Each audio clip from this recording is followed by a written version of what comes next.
Hi, today it's going to be all about fashionable sugar cookies. Right here you can see some of the cutters that I'm going to be using. So I'll be doing several different shoe patterns and some purses and even a dress over here.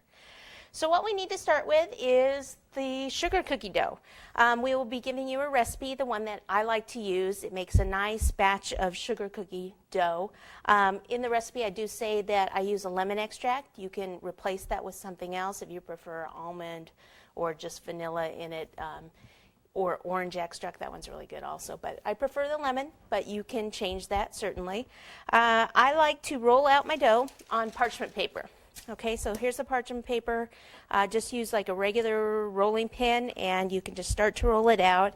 If it sticks to the rolling pin at all, you can just take a little bit of flour and just kind of pop it on your pin. I don't like to use too much down here or on the surface because it dries out your cookie dough. Okay, so I could just roll this out, but if I want the dough to be nice and consistent as far as how thick each cookie is, couple things you can do. You can take a couple of wood dowels like this and keep rolling until your rolling pin ends up being rolling on the dowel, so then the dough won't go any thinner.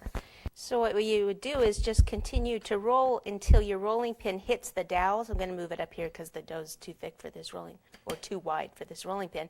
So as you can see, you keep rolling and then the dough can't go any thinner. So the thick ones like this, I like to use if I'm going to put sticks in the sugar cookies because it makes a little bit thicker cookie. You can also just use wood skewers to do the same thing.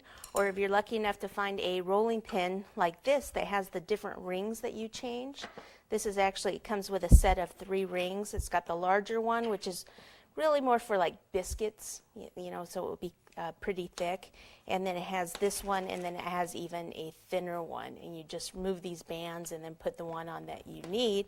And then you can just roll like this, and then basically it's the same as the skewers, that it won't go any thinner than what these rings are.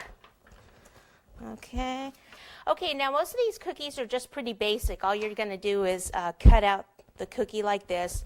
What I like to do though is I like to roll out as much dough on a piece of parchment paper as possible and then cut my cookies. So like cut one here and then leave some space and then cut another one, say like over here.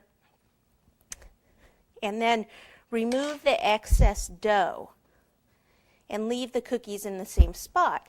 That way you don't distort any of the cookies.